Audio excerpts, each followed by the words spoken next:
Muito bem, amigos, estamos nós de volta com o nosso Tema Livre, aqui na Nova Era TV. E eu quero começar falando com vocês a respeito da situação do deputado federal João Rodrigues. Quero dizer que eu conheço o João Rodrigues há pelo menos uns 25, 30 anos, para te dizer a verdade. Desde os tempos lá de Pinhalzinho, quando ele era apenas comunicador da rádio local e promotor de eventos. Eu acompanhava naquele tempo, quando ele trabalhava nesta organização dos eventos, como o Skol Supercross regional, eventos como bailes, enfim, escolhas de rainha, entre outras coisas.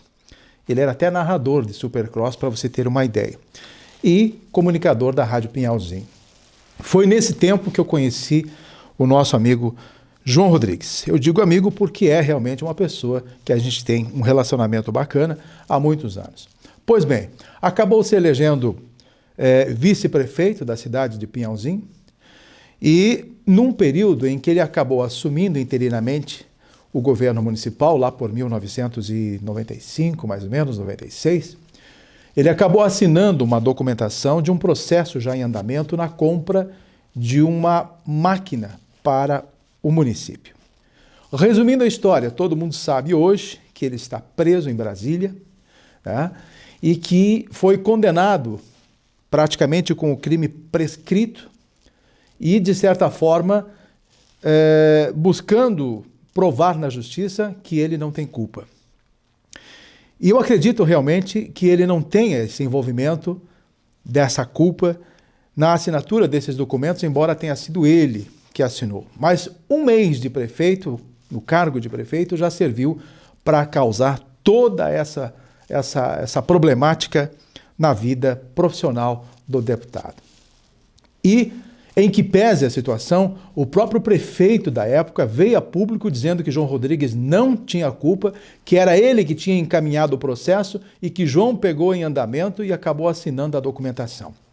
Mas sabe-se lá por quê? A justiça não deu ouvidos a ninguém que, mesmo se colocando como culpado na época, o caso do próprio prefeito de Pinhalzinho, que era o prefeito enquanto o João Rodrigues era o vice, não havia então, não houve jeito de que a justiça ouvisse as palavras de quem o defendia. Então João Rodrigues acabou sendo preso, como todos nós sabemos. Pois bem, nesta semana, na quinta-feira, sai uma notícia de que João Rodrigues, depois de 120 dias preso, a presidência da Câmara dos Deputados decidiu então tirar todos os direitos do deputado. E já, inclusive, convocando o primeiro suplente, o deputado do MDB, Edinho Bez, que é o primeiro suplente de João Rodrigues, já que eles têm um acordo, né? MDB estavam aliados nesta última campanha, e então o MDB, o Edinho Bez, seria então chamado. Até, inclusive, chegou a ser chamado e deu declarações que na sexta-feira agora, ou na segunda-feira, já iria assumir. Além disso, a Câmara dos Deputados, através da mesa diretora, determinou a exoneração de todos os funcionários que pertencem ao gabinete de João Rodrigues, tirando o seu salário, tirando o seu apartamento, tirando todos os benefícios, enfim, do deputado. Era realmente o fundo do poço para o deputado João Rodrigues. Eis que, neste mesmo dia, na quinta-feira, um juiz acabou analisando a situação dele e, através de liminar do ministro, inclusive, do Supremo Tribunal Federal, Luiz Roberto Barroso, ele determinou que João Rodrigues pudesse voltar, aliás, devolveu o cargo a João Rodrigues, e ainda mais, ele que está hoje cumprindo prisão em regime fechado, fez com que ele passe a cumprir a pena em regime semiaberto. E o que quer dizer isso? Quer dizer que João Rodrigues poderá exercer o restante do seu mandato como deputado federal, ou seja, devolveu todas as prerrogativas do deputado, já nesta quinta-feira, já nesta sexta-feira, e João Rodrigues, então, será transferido para uma prisão de regime aberto, vai poder trabalhar durante o dia no Congresso, né? E teve, então, todos os seus benefícios devolvidos E aí, então, dançou Edinho Bez, que já estava todo contente, né, com esta situação da desgraça de João Rodrigues. Enfim, ele vai poder exercer as suas atividades de parlamentar e já vai poder estar presente na sessão de segunda-feira, dia 11, e na terça-feira, dia 12. É provável, então, que ele possa ficar, inclusive, no seu apartamento funcional, já que, a princípio, não há em Brasília um local adequado para o cumprimento de sua pena. Ou seja, deve cumprir pena em casa, né? É a famosa pena, então, que as pessoas vão cumprir na sua residência. Então, a mesa diretora, que já havia convocado o deputado o suplente Edinho Bez, teve, então, que voltar atrás. De qualquer maneira, dá para se dizer que João Rodrigues começa a ver, no fundo do túnel, uma justiça que realmente está tendo uma avaliação mais crítica e condizente com a sua situação. Até hoje, o mundo político e Santa Catarina, os eleitores de João Rodrigues, não conseguem realmente entender o porquê do deputado estar preso. Agora, deve encaminhar um novo processo, aliás, já está correndo um novo processo, para tentar provar a sua inocência e tentar a reeleição a deputado federal. E olha que, com certeza, o João Rodrigues, se for novamente candidato a deputado federal, vai sim ser reeleito, porque a injustiça que está sendo cometida contra esse cidadão, e olha que ele é uma pessoa extremamente polêmica, de um bom sentido. Tem uma voz forte, potente, um grande discurso e consegue realmente fazer com que a sua fala chegue nos 4 cantos do estado de Santa Catarina e do Brasil. João Rodrigues chegou a ser cogitado a ser, inclusive, candidato ao governo do estado de Santa Catarina, quando houve o lançamento lá por fevereiro ou março deste ano, antes de ser preso. Mas, de qualquer maneira, foi impedido desta situação.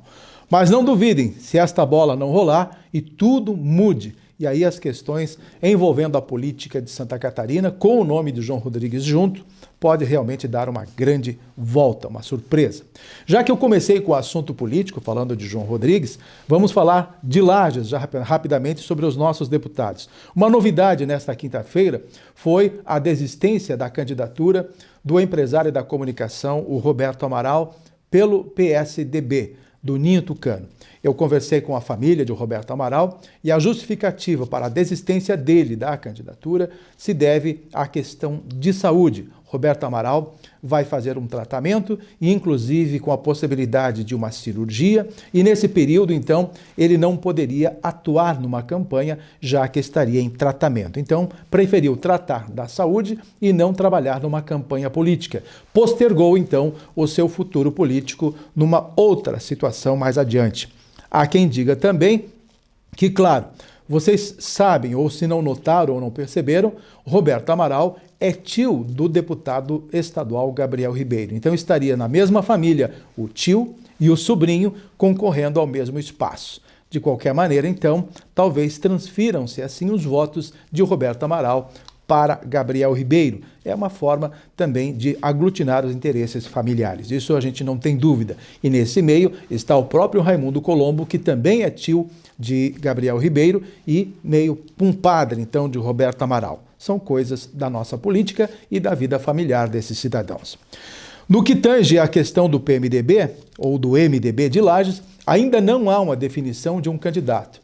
Esses jovens que estão hoje postulando esta abertura de serem candidatos à Assembleia Legislativa de Santa Catarina, o Muxuê Rampel, o Thiago de Oliveira e o Juarez Matos. Os 3 estão na condição de pré-candidato. Já havia tido uma definição pelo nome do Rampel, mas ele andou sendo cogitado pelo governo do estado de Santa Catarina para assumir um cargo, uma posição privilegiada no governo de Pinho Moreira junto à Defesa Civil. E isso acabou ainda não acontecendo, o que ainda coloca na possibilidade de Rampel não ir mais para o governo e seguir com a proposição de ser o pré-candidato ao governo, aliás, a deputado estadual, pelo MDB de Lages. Se Rampel for para o governo, sobram ainda o Thiago e o Juarez. Aí há uma disputa entre os dois para ser o candidato a deputado estadual e um deles poderá ser o secretário regional para ocupar o cargo no lugar de João Alberto Duarte, que ainda permanece como único integrante do PSD, a ocupar um cargo de confiança no governo de Eduardo Pinho Moreira. Embora ele não tenha um certo relacionamento com Eduardo Pinho Moreira, está no cargo a pedido do ex-governador João Raimundo Colombo. Esta é a situação de João Alberto Duarte. De resto, então, as coisas continuam inalteradas. Gabriel Ribeiro segue na sua campanha de reeleição. O Márcio Machado ainda não apareceu, não deu as caras. A gente, sinceramente, não sabe se vai ser candidato a deputado ou não. O Lucas Neves, do PP, já demonstrou o seu interesse, vai ser o candidato do PP. O José Amarildo, do PT, também será candidato. São esses os nomes, então, que estão hoje circulando na esfera para deputados estaduais. Na esfera federal, nenhum nome além do de Carmen Zanotto está circulando para buscar esse espaço. Há um entendimento aqui na Serra Catarinense que temos necessidade de manter um representante na esfera federal. E quem tem mais condições hoje é realmente a deputada federal Carmen Zanotto, que está mostrando que tem excelente competência, que tem um grande serviço prestado para Santa Catarina e para a Serra Catarinense. Então, praticamente ninguém ousa lançar o nome à candidatura a federal para não atrapalhar a possibilidade de reeleição de Carmen Zanotto. Aliás, tem que louvar esse ato dos interessados em serem candidatos a deputado federal, porque só sairiam deputados ou candidatos simplesmente para concorrerem sem chance nenhuma de eleição e ainda atrapalhariam, de certa forma, as possibilidades, as grandes possibilidades que Carmen Zanotto tem para se eleger como deputada federal mais uma vez.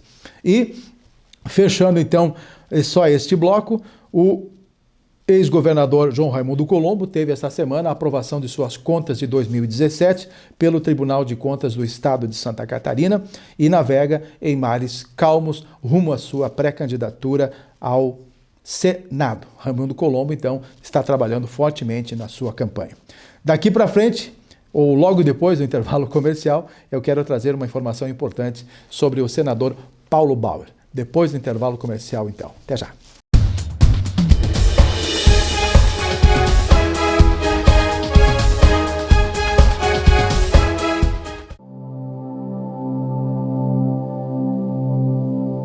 Tão importante quanto semear flores é semear ideias. Fale com outras pessoas sobre a importância de cuidar do planeta. Você vai estar contribuindo para o florescimento de uma ótima causa. Mensagem Transul, o seu transporte de todos os dias.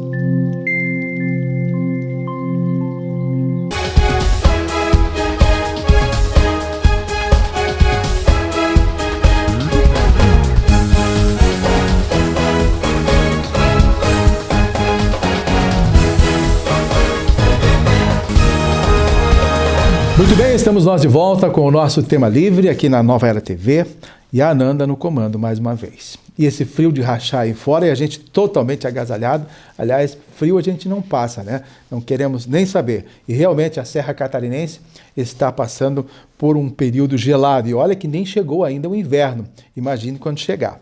Mas, de qualquer maneira, não é a primeira vez que nós vamos suportar ou tentar suportar este frio, né? Estamos aí para o que der e vier. Fazer o quê? Vivemos numa região de clima extremamente adverso, uma época quente, outra época fria, mas é assim mesmo. Lages, da Serra Catarinense é bem dessa maneira.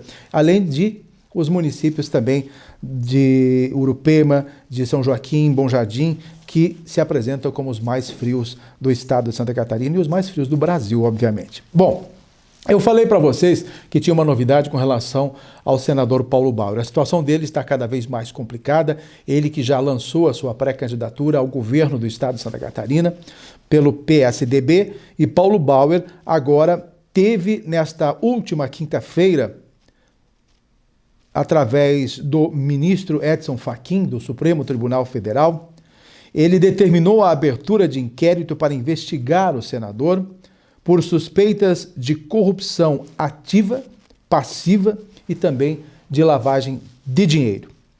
E ele foi indiciado nessa questão através de uma delação premiada, já registrada e já feita por Nelson Melo, ele que é ex-diretor da Hipermarcas, e acusando então de que Paulo Bauer teria recebido cerca de 11,5 milhões para a sua campanha de senador. E aí então, o desenrolar disso tudo, a gente pode até imaginar.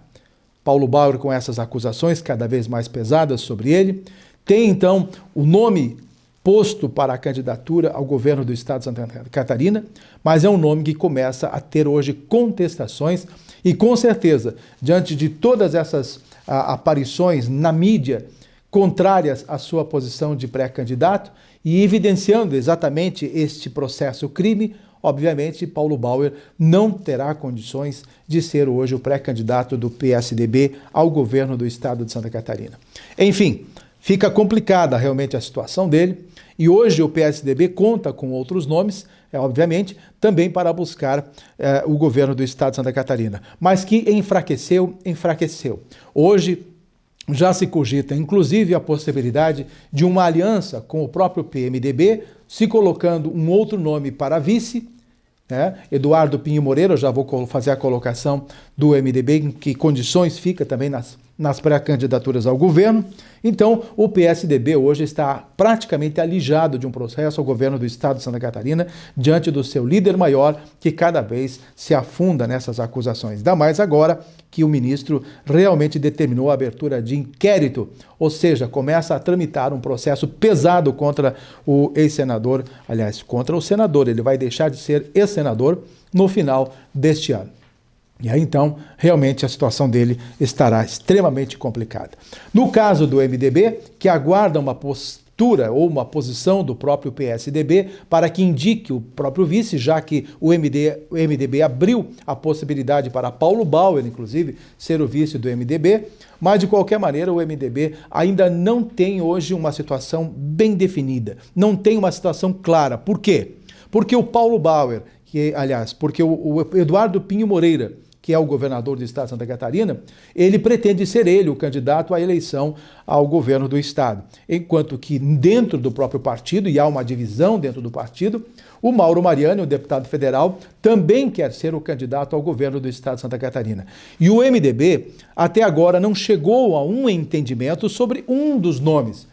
Dos dois estão querendo e os dois estão degladiando nas internas, embora não se apareça muito na mídia, mas há uma briga interna violenta com relação a essa decisão entre Eduardo Pinho Moreira e o deputado federal Mauro Mariani. O MDB, obviamente, também está perdendo tempo, está perdendo espaço porque não se define. Poderia estar com uma campanha estruturada, assim como está hoje o próprio deputado estadual Gelson Merizio, que lança neste sábado a sua candidatura ao governo, a pré-candidatura ao governo do estado de Santa Catarina, na cidade de Chapecó.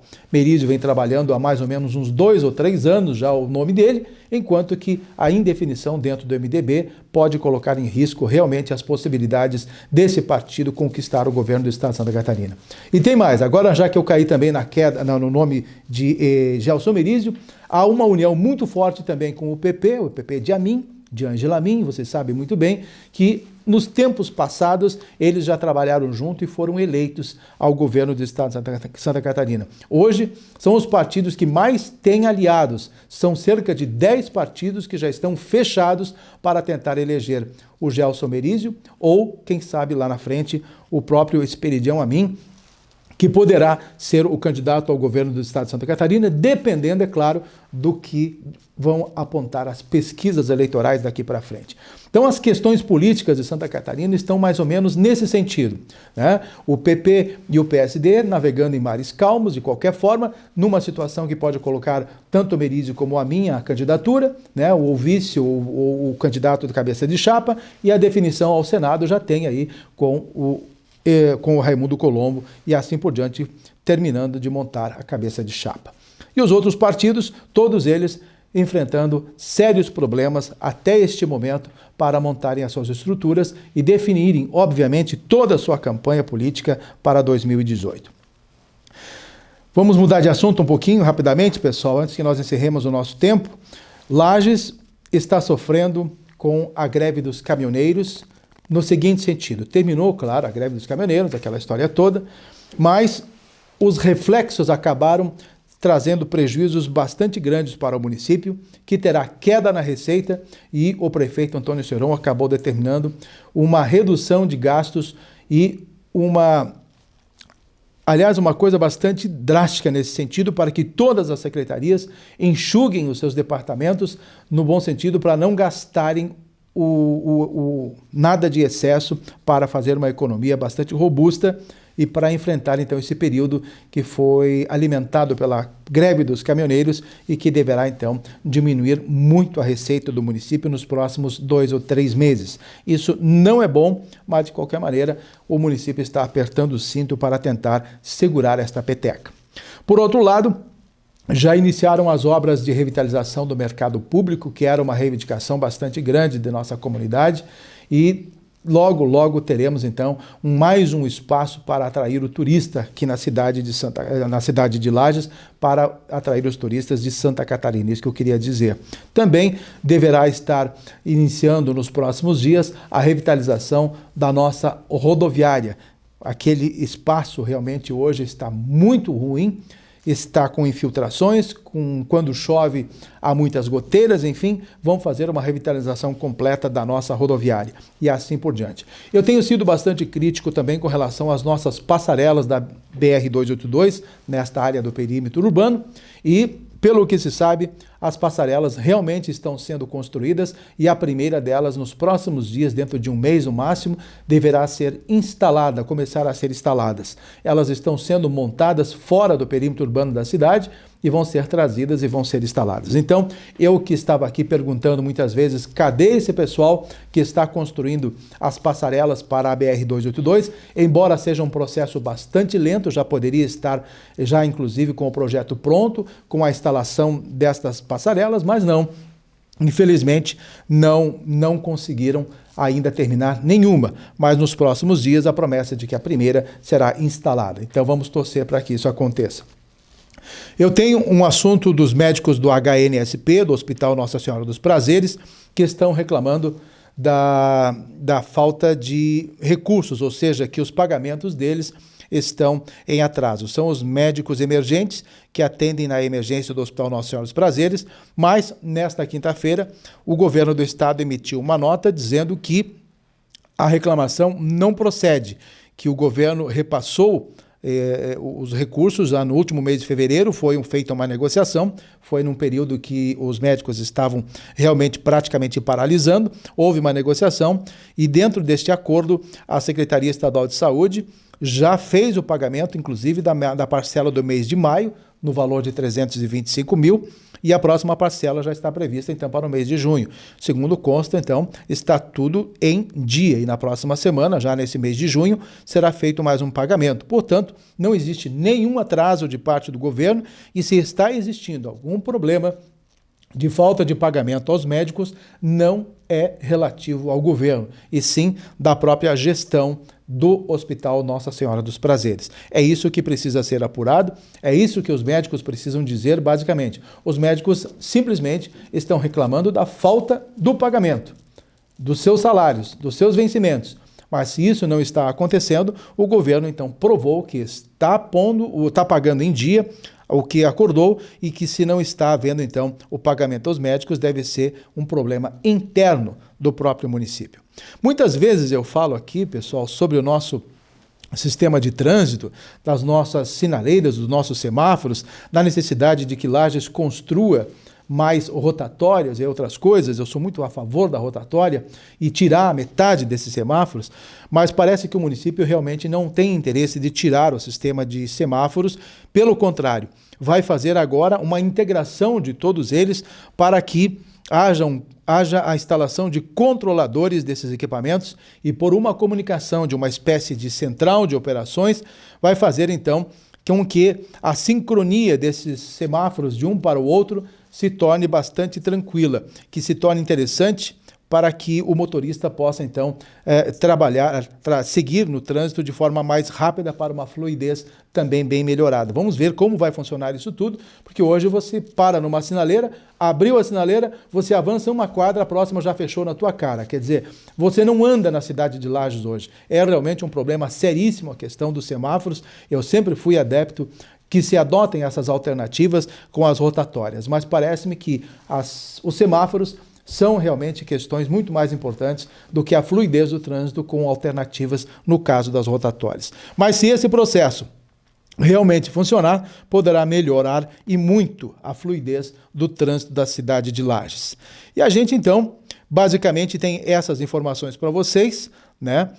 Teve mais uma coisinha sobre a saúde que eu queria ter colocado para vocês. Esta semana veio a notícia de que, mais uma vez, o aparelho de ressonância do Hospital Nossa Senhora dos Prazeres, não, do Hospital Teresa Ramos, havia estragado, mas consertaram em tempo recorde. De um dia para o outro, praticamente, ou 2 dias, o aparelho foi novamente consertado e está funcionando. Então, é um problema sério esse sistema da ressonância do município, porque não existe uma equipe hoje que possa manter essa manutenção, fazer essa manutenção preventiva, e sempre tem que trazer empresa de fora e outras coisas. Então demora muito, o gasto é muito alto, mas não existe alternativa. O governo tem um contrato com uma empresa que atende o estado inteiro, então quando sobrar tempo, essa equipe vem a Lages e acaba arrumando. Mas veio rapidinho essa semana e já consertou então o aparelho de ressonância magnética. São boas até as notícias que a gente tem, embora no meio político as conturbações estejam acontecendo. No próximo programa, a gente vai trazer mais informações atualizadas para vocês a respeito deste campo político e outras novidades. Não quis nem falar a respeito do encerramento da Festa Nacional da Opinião, porque já passou. A festa encerrou e foi o que nós vimos. Um grande abraço e até a próxima semana, se Deus quiser.